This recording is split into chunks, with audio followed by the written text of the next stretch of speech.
Hello my friends, on your screens you may see the operation done by Ukrainian drone operators from Magyar Birds unit. They are conducting the strike on some of the local thermal power plants in occupied region of Donetsk. This is Zuevska TETS that was kaboomed. Yeah, as you might see, the kaboom definitely happened there. There is another drone strike in the same facility. Locals also shared their videos from the place that happened the last night. Again, it's not the nuclear facility. This tower is the cooling tower for the thermal power plant. That's it. And this is Starobishevska TES, so one more, kind of the big one in Donetsk Oblast. So the vast part of Donetsk Oblast is now mainly without electricity. Well, maybe Russians could restore the operation, but Russians also need electricity for their military. And basically the infrastructure of the occupied Donetsk Oblast is mainly working for the Russian military. About locals, yes, unfortunately they also suffer without electricity, without heat, but that's the war. Russia hits Ukrainian infrastructure, Ukraine hits the infrastructure which is used by Russians. And yeah, Russia will have to spend lots of the time to restore those two thermal power plants. They're not far away from the Ukrainian controlled territory, so Ukraine may perform those strikes almost every night. Our OSINT analytics geolocated the area. Definitely everything is confirmed. Multiple of the drones were used. The video which I showed you was shared by Magyar himself. And you know, this afternoon something outstanding happened in Voronezh, Russian Federation. We have this video from the eyewitness with eyelashes. Пизда! Охуеть! Блядь! Ой, блядь!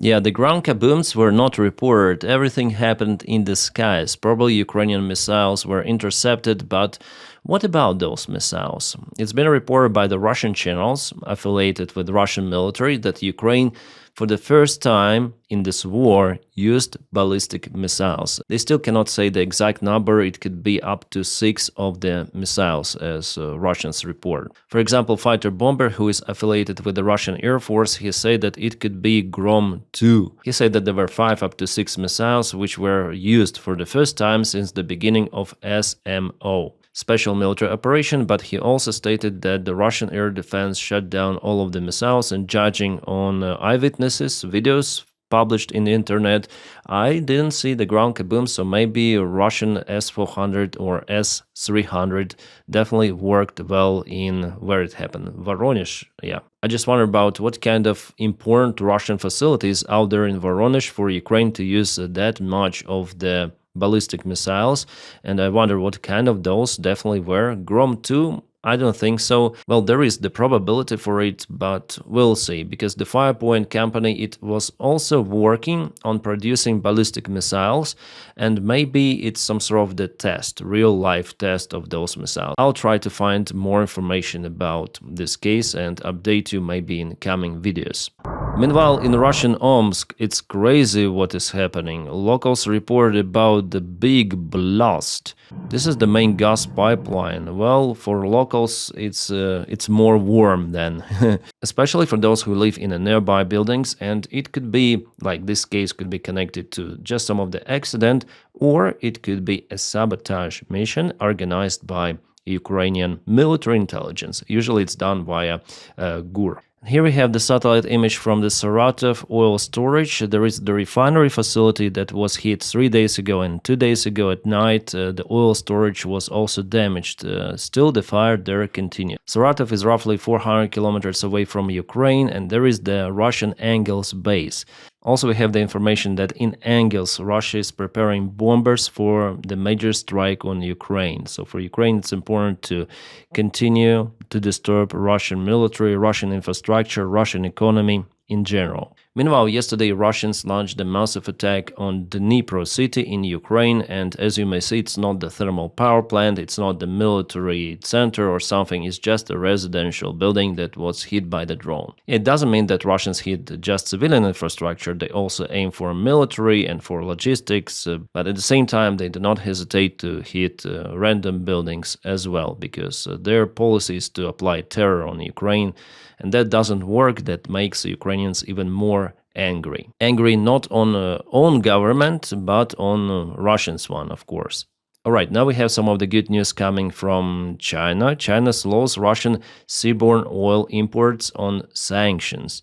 Here, all of that, I guess, is the Russian oil firms that continue to sell the oil to China. And in November, we see this huge decline. According to analytics, the next year, in January, February, just 1/3 of the Russian oil will be purchased by China, which is 75% less than in previous months. And that's the huge damage for the Russian economy. I wonder why those sanctions were not applied on February 24th, 2022, and just Doni implemented those with some of the exceptions for his close friends like Orban, but still they work, you see, at least for some time. And Doni recently said that they're gonna maybe apply more sanctions on Russia or secondary tariffs. You may say sanctions also on the countries that continue to trade with Russia. Yeah, I'm not saying that Doni is a great guy, the best American president. No, he applied sanctions just for, I think, his own profit, to sell American oil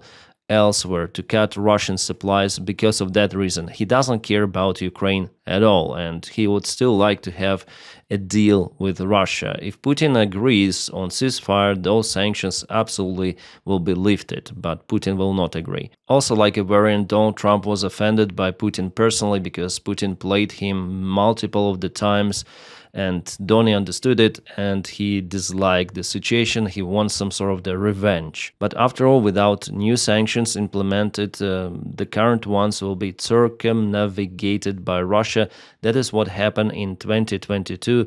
Then the Russian oil export was restored in 2023 with the boost of the shadow fleet. Here, it could be a similar situation. More about sanctions, I guess we have it from Reuters. Trump would back Russia's sanctions, but if he retains final authority, White House officials say. So basically, the project that is proposed in Senate, it should include the final authority for Trump to apply sanctions on Russia or to remove those. Yeah, obviously for us it's not good because at any moment he potentially may remove those sanctions. So yeah, it's not. But after all, it's better than nothing. We'll see. We'll see.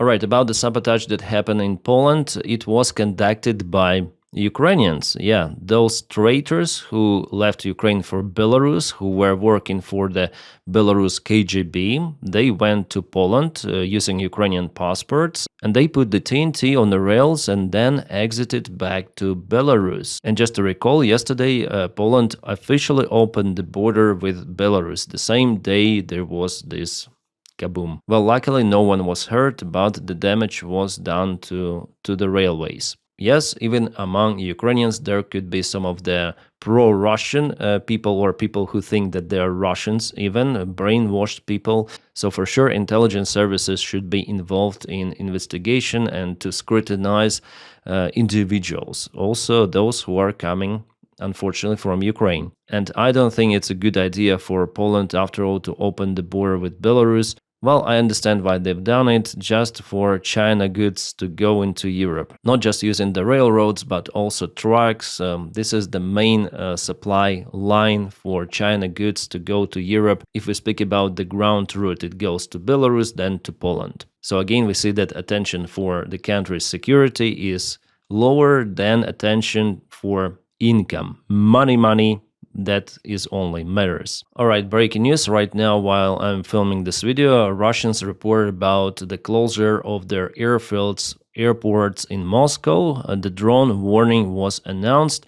We'll see. Maybe with the next update I'm gonna tell you what happened there. But the air defense of Moscow is the strongest one from entire Russia. And one more breaking information, it seems like Russia lost Sukhoi Su-35, maybe because of the friendly fire, as initial reports say, over Crimea, but I cannot state it by 100%. I'm gonna monitor the information coming also from the Russian channels. Oh, NATO plans to drastically cut the required deployment time for the troops in Eastern Europe from 45 days to just 3-5 days, according to Financial Times report. So yeah, currently 45 days is the reaction time. Oh my god. For 45 days Russia can occupy lots of the territories of the Baltic states, and yeah, it's terrible reaction.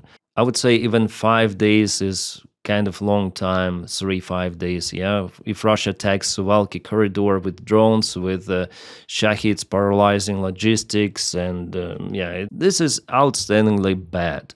Yeah, luckily NATO understands that they are working to improve, but how much time may take to apply new logistic lines and new bases somewhere close to the Eastern Europe?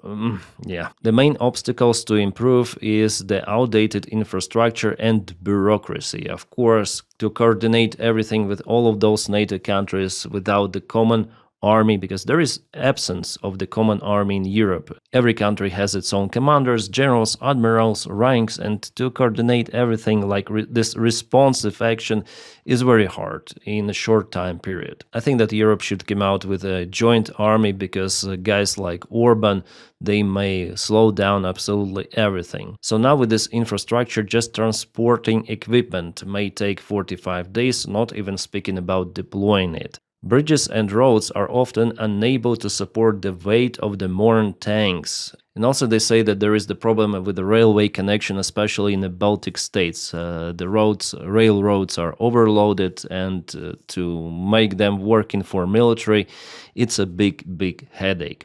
So the issue is known, it is announced for the world that NATO is going to improve, but Putin will not wait for NATO to improve. There are big risks for the NATO countries, especially for Baltic states. And we see it, everyone speaks about the war, which is, I would say, mostly inevitable. Just a matter of time, guys, just a matter of time. And now the mystery with ballistic missiles over Voronezh was uncovered. The Ukrainian General Command reported about the use of ATACMS. Well, I haven't seen the ground explosions there, so maybe Russians, after all, intercepted those missiles. For now, it's definitely hard to say, but the kabooms were recorded in the air, in the skies, not on the ground, by eyewitnesses. Is it possible to intercept ATACMS? Yes, it is possible for S-400 and S-300. Oh, interesting. There will be the meeting between Zelensky and Vitkov in Istanbul. It's gonna happen this week, maybe even tomorrow. The Russian delegation says that they will not be presented, and already there are some of the conspiracy theories and rumors in internet that this meeting is done to press Zelensky personally. We know from Zelensky himself that Vitkov pressed him during the latest meeting in Oval Office for Ukraine to give up own territories voluntarily. That is what Putin wants, Donbass, yeah? Zelensky obviously refused to do so, and what happened the next months? A huge scandal around Zelensky's circle that really happened. I mean, this corruption, but it was unveiled by NABU. NABU is funded by our Western allies. NABU is working together with FBI. They have their separate room cabinet in NABU office. And we know that American money are being included, those packages of the money with the names of American cities. So for sure that cash was sent to Ukrainian banks or some other organizations, but not to those officials. Mindich and his corrupt syndicate just stole that American money. So with that scandal, Vitkov may blackmail Zelensky once again. He might say, okay, now we uncover 1% of the entire investigation that was done around your circle, but you know that you could be also out there together with your close ally and friend Andriy Yermak. So you should agree with Trump's and Putin's and Vitkov's demands to leave Donbass. Just leave it for Putin, and we're not gonna go deep into this investigation. We're gonna tell NABU, to slow down. After all, FBI is involved. We can manage this investigation.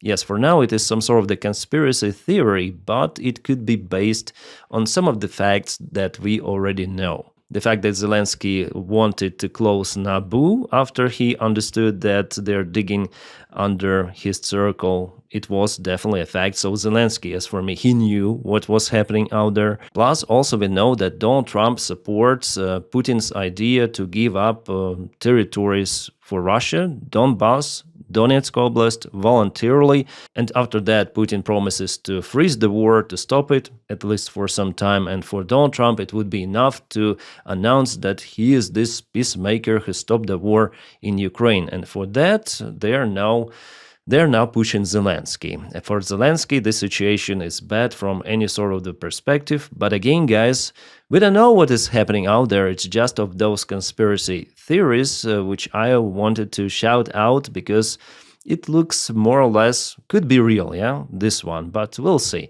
Officially, they are meeting for some sort of the resuming peace negotiations between Russia and Ukraine in Istanbul.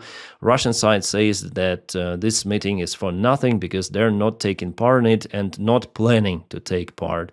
However, we also know that Americans are now working with the Russians to release some of the prisoners of war, and there will be major exchange, I hope, in the future between Ukrainian and Russian side for that exchange. Well, at least they're speaking about those humanitarian initiatives, but the personal meeting between Vitkov and Zelensky, it's kind of interesting. We'll see what might happen after.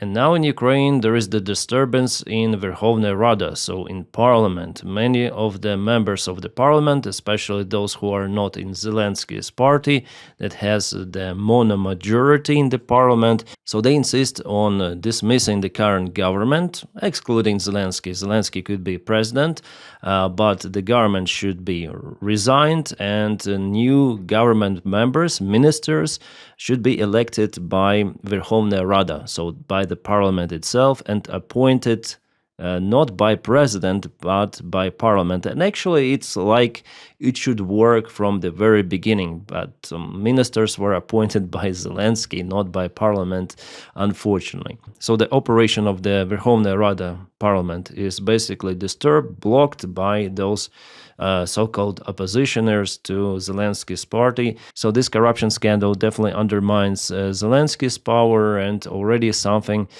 is happening there. NABU, just remind you, yeah, NABU has just started to release those files, audio recordings and so on, so potentially it could lead to the big political bombshell that could touch entire Ukraine and personally Zelensky. My friends, there are some of the news coming from the front lines, but I want to film it in separate video. Stand by for that update coming in a few hours, and thank you so much for supporting my job on Patreon and also membership of the channel. For Patreon, please check out my link in the video description just below or in a pinned comment. For membership, just press the join button somewhere over here, and thank you so much for that. If you don't have the opportunity to support me in that way, just press like to this video and subscribe for the channel. By doing it, you also help me a lot. My friends, I wish you all a peaceful sky wherever you are, and have a great time.